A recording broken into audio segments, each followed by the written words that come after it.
Eu vou começar aqui com o Pirula. Pirula, você defende que, a não existência de Deus. Eu creio que Deus não existe. Quais são os fundamentos básicos para você defender a ideia da não existência de Deus? Vamos lá. Então, na verdade é o seguinte, eu costumo separar, aí o professor Tasso, que tem aí a sua formação também em filosofia, né? Eu tenho uma linha filosófica em que eu separo o saber do não saber, do acreditar do não acreditar. Eu sei que mesmo o saber, ele é algum tipo de crença, no sentido de confiança, mas eu acho que você tem ali algum embasamento maior para você conseguir dizer que sabe ou não, né? Por exemplo, eu sei que essa xícara é branca, né? Você pode discutir o que é o branco, o que é o saber, tal, não sei o que, mas a gente pode dizer com quase toda certeza aqui, de 99,999% que essa xícara é branca, né? Agora, então eu não acredito que esta xícara é branca. Eu sei que esta xícara é branca. Então eu costumo separar uma coisa assim, como se fosse... Eu não acredito, eu sei. Isso, eu tô vendo exatamente, isso, né? Então, eu me coloco... Eu não acredito em nenhuma das formas de divindades que me foram apresentadas como ideias, entendeu? Eu acredito que o mundo pode ser explicado, né? Sei lá. Eu não vejo a necessidade de apelar para o sobrenatural ou para o transcendente para explicar a realidade como ela existe. E agora, eu sei se Deus existe ou não? Aí é que entra aquela questão. Eu não sei. É uma questão que não dá para ser respondida por questões normais, né? Porque estamos falando da imaterialidade e a ciência trabalha com o que é material, trabalha com o que é real, o que está calcado na realidade. Dentro da minha interpretação, eu vejo que temos como fazer sempre explicações no mundo material e essas, assim, pelo menos dentro do meu ponto de vista, são as preferenciais. Eu prefiro, por quê? Porque o que é material é mais fácil de saber. Então eu prefiro saber, né? Eu evito acreditar, eu prefiro saber. Então, o que der para saber, eu acho mais confiável e eu acho que vai estar dentro do mais provável, do mais plausível. Não quer dizer que eu não possa acreditar, mas numa lista de prioridades, eu vou dar prioritário para o que eu sei. E aquilo que eu não sei, eu simplesmente lido com essa dúvida e falo, eu não sei. Um monte de coisas eu não sei. Porque se eu for ficar encanado com as coisas que eu não sei, eu vou ficar maluco. Algumas coisas eu tenho interesse e vou atrás. Então, dentro desse entendimento, como eu não acredito nas formas de divindade que me foram apresentadas, então eu sou um ateu.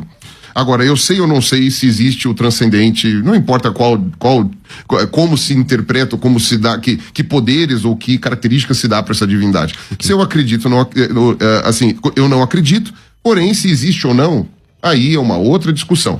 Se você vai me falar como que eu prefiro interpretar o mundo, eu prefiro interpretar como se não existisse. Primeiro, porque eu acho que as explicações materiais devem ser preferenciais. E segundo, porque eu estou satisfeito com elas. Como eu estou satisfeito com elas, também não tenho por que ficar pensando em acrescentar outras camadas de conhecimento ou de, sei lá, colocar alguma explicação extra para tentar colocar. Eu estou satisfeito com as explicações materiais.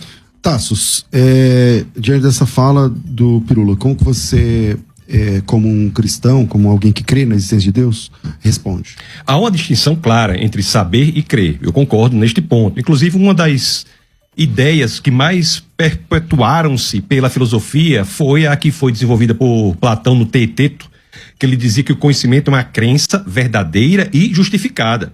A crença faz parte do conhecimento, mas não o substitui. É preciso que haja uma justificação e haja verdade. Interessante que essa ideia se mantém no curso do tempo e na história intelectual humana, ela é apenas afetada por um pequeno artigo que é publicado por Edmund Gettier, nos anos 60, que o artigo se chama, né? É a crença verdadeira justificada? Que ele dá alguns contra-exemplos, que é outro assunto, mas é muito interessante do ponto de vista intelectual. Então eu mantenho essa distinção entre conhecer e saber. Mas o que eu trago à mesa é que a fé cristã é a fé que traz evidências. Ela traz a verdade e traz a justificação. Ela não se nega desse seu critério. Seu critério é abraçado pela fé cristã. Na primeira epístola de Pedro, no capítulo 3, no verso 15, as escrituras dizem que devemos estar preparados para apresentar a razão da esperança que há em nós. Então a fé cristã não é uma fé que não tem base na razão. É possível crer sem base na razão? Mas essa crença não é a de base cristã. O fundamento da crença cristã é buscar a evidência e, portanto, se transformar em um conhecimento. Interessante que o próprio Jesus de Nazaré, isso está no Evangelho de Mateus, capítulo 22, no verso 37, ele é questionado sobre qual é o maior dos mandamentos. Ele diz, amar a Deus com toda a sua alma, seu coração e o seu entendimento, a sua capacidade intelectual. Então a proposta do cristianismo, diferentemente de outras visões de mundo, né, religiosas, não é uma crença que não pensa. Então, Jesus de Nazaré, que é o Deus encarnado na cosmovisão cristã, diz o seguinte: nós temos que pensar nossa fé. O entendimento, a capacidade intelectual faz parte da experiência cristã. Aí você coloca depois que você diz que o mundo é explicável. De fato, o mundo é explicável, mas isso não quer dizer que Deus não existe. Faz parte também da cosmovisão cristã.